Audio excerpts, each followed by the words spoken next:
Okay. Now let's move to our next chapter, sorry, next subtopic, which is what? Which is DNA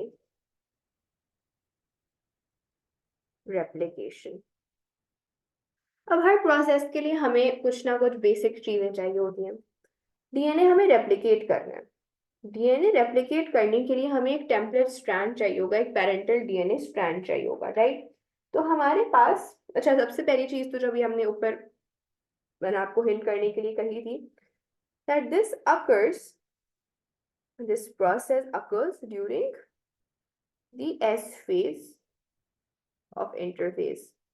तो ये DNA replication कब होती है जी? ये हमारे पास S phase of interphase में होती है. देन हमारे पास what does DNA replication require, इसके स्टार्ट होने के लिए या इसके पूरे प्रोसेस में क्या क्या चीजें इन्वॉल्व होती हैं, क्या क्या चीजें रिक्वायर्ड होती हैं. सो दिस रिक्वायर्स, सबसे पहले तो ऑब्वियसली एक पेरेंटल स्ट्रैंड चाहिए होगा जिसकी उसको कॉपी बनानी होगी, जिसकी उसको रेप्लिकेशन करनी होगी, राइट? तो हमारे पास डीएनए रेप्लिकेशन में सबसे पहले हमें चाहिए parental DNA molecule, correct? Then हमें कुछ एंजाइम्स चाहिए होंगे क्योंकि हमारे पास जितने भी रिएक्शंस होते हैं बॉडी में वो एंजाइम कैटलाइज्ड रिएक्शंस होते हैं. तो we require enzymes for this. अच्छा, कौन सी एंजाइम्स चाहिए? तो we need DNA helicase, then we need DNA polymerase, and then we need DNA ligase. ये 3 एंजाइम्स का रोल होता है. ये 3 एंजाइम्स रिक्वायर्ड होती हैं for the process of DNA replication. Then moving further, तीसरी चीज, अच्छा, अब हमारे पास पेरेंटल डीएनए है, एंजाइम्स हैं, लेकिन अब नई चीज बनाने के लिए हमें इंग्रेडिएंट्स चाहिए होंगे. हमें फॉर एग्जांपल हमारे पास डीएनए क्या है? डीएनए हमने कल अंडरस्टैंड किया न्यूक्लिक एसिड, और न्यूक्लिक एसिड्स क्या होते हैं? पॉलीन्यूक्लियोटाइड्स होते हैं. अगर मुझे एक न्यूक्लियोटाइड से एक और न्यूक्लियोटाइड बनाना है तो मैं काटूंगी तो नहीं अपने पेरेंटल डीएनए को, right? I do not have to, ऐसा नहीं है कि मेरे पास ये डीएनए था और मैंने इतना इसको 3 पार्ट्स में चॉप ऑफ कर दिया कि यार ये एक पार्ट आ गया, ये एक पार्ट आ गया, ये एक पार्ट आ गया, ये एक पार्ट आ गया. मुझे कटिंग नहीं करनी. तो अच्छा, अगर मुझे अपने डीएनए को क्या कहते हैं, अपने पेरेंटल डीएनए से मैजिकली तो मेरे पास नया स्ट्रैंड नहीं बन रहा, तो मुझे एक नया स्ट्रैंड बनाना है. वो नया स्ट्रैंड किससे बनेगा? हमारे पास डीएनए किस चीज से बना हुआ होता है? What is the basic unit of a DNA? हमारे मोनोमर्स क्या होते हैं डीएनए मॉलिक्यूल के? न्यूक्लियोटाइड. अच्छा, अब हमने कल एक स्ट्रक्चर पढ़ा था न्यूक्लियोटाइड का, लेट्स रिविजिट इट. ये हमारे पास बेसिक स्ट्रक्चर था न्यूक्लियोटाइड का, राइट? ये हमने कल पढ़ा है.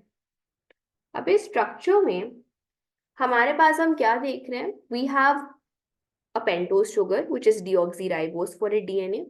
Then on the carbon number 1 there is any base, जो भी base adenine, thymine, guanine, cytosine, इनमें से कोई एक base लगी हुई होगी. और हमारे पास 5th कार्बन से, जो कि हमारे रिंग से बाहर वाला 5th कार्बन होता है, उस पे फॉस्फेट ग्रुप अटैच्ड है. हमें कितने फॉस्फेट ग्रुप एक नॉर्मल न्यूक्लियोटाइड में नजर आ रहे हैं? How many phosphate groups are present in a single nucleotide? 1.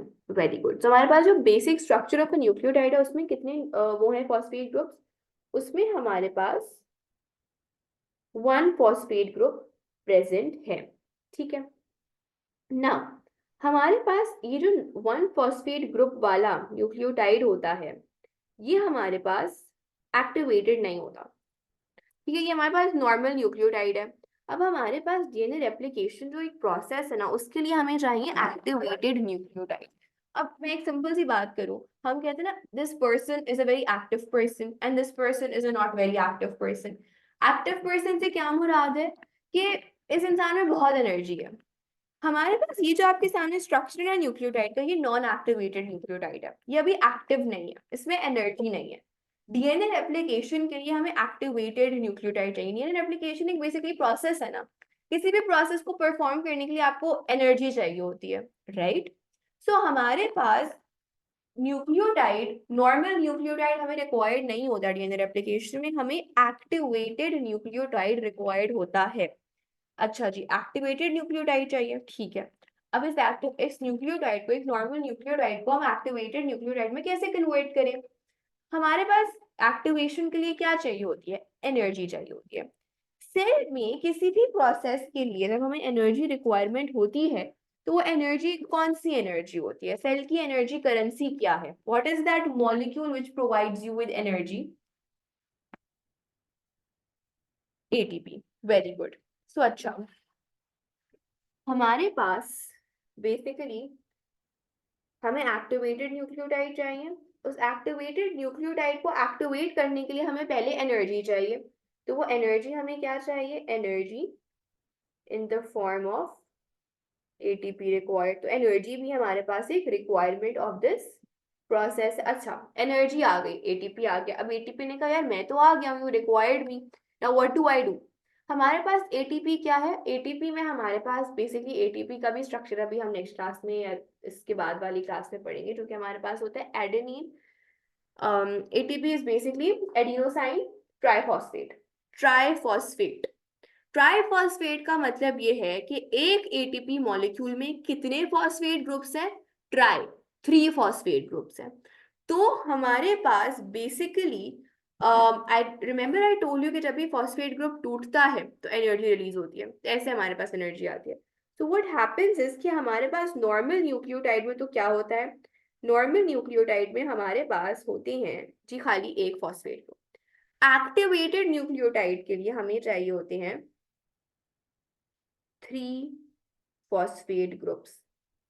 ये फॉस्फेट ग्रुप्स कहाँ से आते हैं? ये फॉस्फेट ग्रुप्स हमारे पास जब एटीपी एनर्जी प्रोवाइड करता है तो हमारे पास आकर लग जाते हैं। So in order for the activation of a nucleotide, a nucleotide requires 2 phosphate groups in addition to its original phosphate. So basically जब हमारे पास 3 phosphate groups आके लग जाते हैं, ऐसे न्यूक्लियोटाइड को हम फॉस्फोराइलेटेड न्यूक्लियोटाइड या फिर एक्टिव न्यूक्लियोटाइड कहते हैं। Is that correct? So the fourth thing that we need for the process of DNA replication are our activated nucleotides. And what are activated nucleotides? Activated nucleotides are basically phosphorylated nucleotide, which means that they have 3 phosphate groups in their structure. ठीक है? So what are our requirements for this process? We need parental DNA, then we need enzymes which are DNA helicase, DNA polymerase, DNA ligase. Then we need energy in the form of ATPY so that our nucleotides can get activated, and then those activated nucleotides are also a requirement for us. Abhi tak clear hai process? Anything that is confusing so far? Very good. So jaldi se, an activated nucleotide is basically a deoxyribonucleotide with 2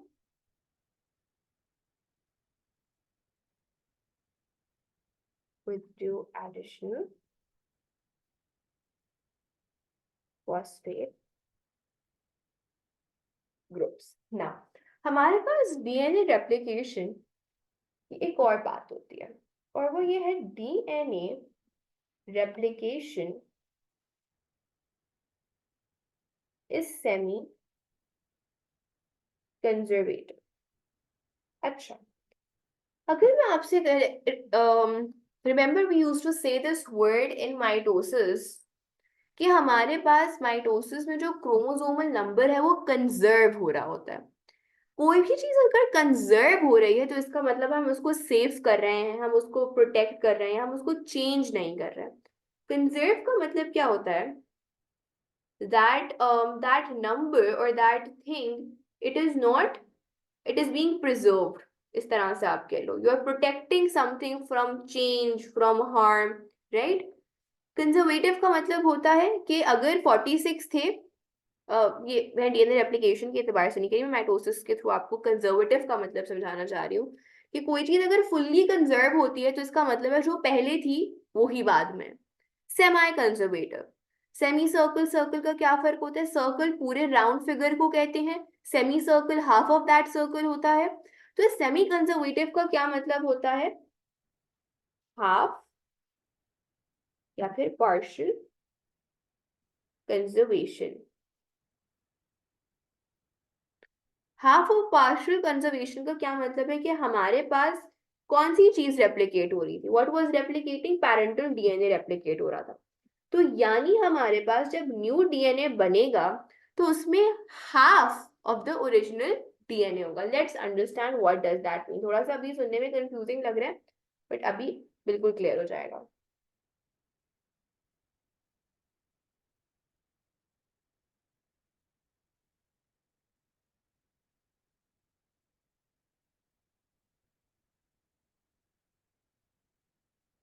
Very bad with drawings, so please pardon me for that.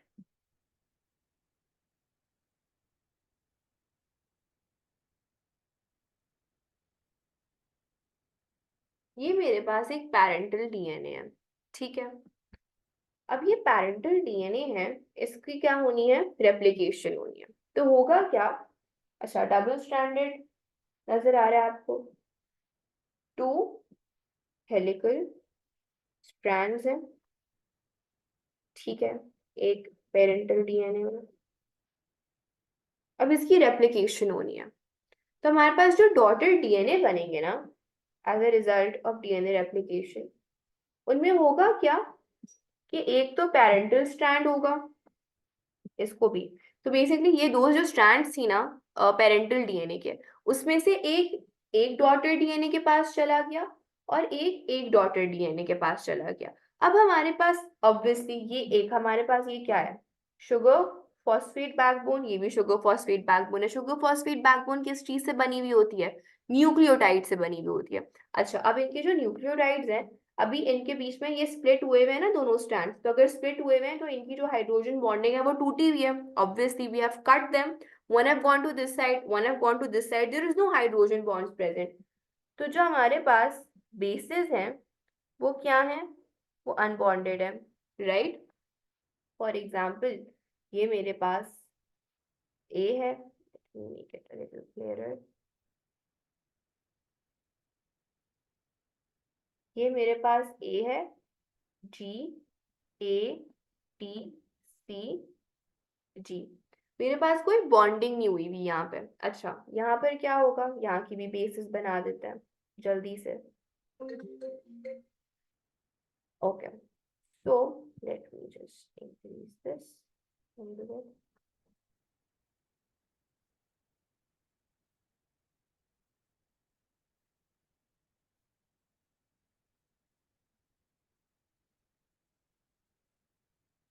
ये इसकी क्या basis हो जाएंगी? इसकी basis होंगी हमारे पास T, सी,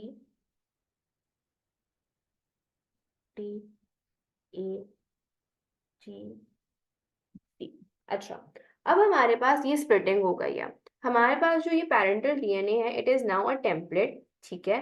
इसके पास आकर कोई एक्टिवेटेड न्यूक्लियोटाइड जो हैं वो आ सकते हैं। तो ये मेरे पास एक न्यूक्लियोटाइड आया, ये बी, सी, डी, ई। अच्छा, अब इन जो ये न्यूक्लियोटाइड्स हैं, इसके सामने कौन सी बेस वाला न्यूक्लियोटाइड आना चाहिए टू फॉर्म हाइड्रोजन बॉन्ड और complementary base pairing? D. Very good. यहाँ पर मेरे पास क्या आना चाहिए?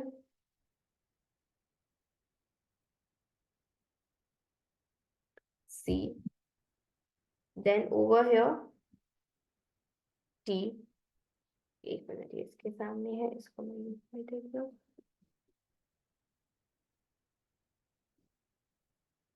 Now in front of T we have to have A, then in front of C we need to have G, and यहाँ पर हमारे पास C आना चाहिए। ठीक है जी, ओके।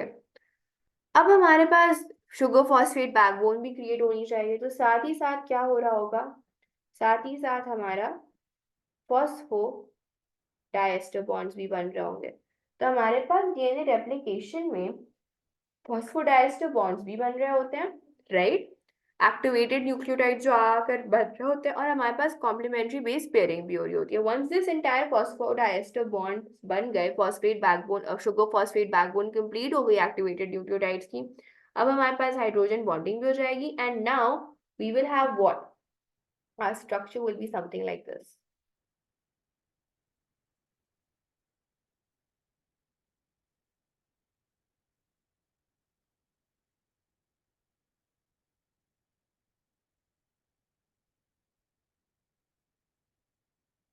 तो इसमें हम क्या नोटिस कर रहे हैं कि हमारे पास जो नया डॉटेड डीएनए बना है उसमें हमारे पास क्या है, एक स्ट्रैंड जो है, half of the strand, that is वो half of the molecule that is the parental template, ठीक है जी। एंड दूसरा जो है वो क्या है, वो एक कंप्लीटली न्यू टेम्पलेट है।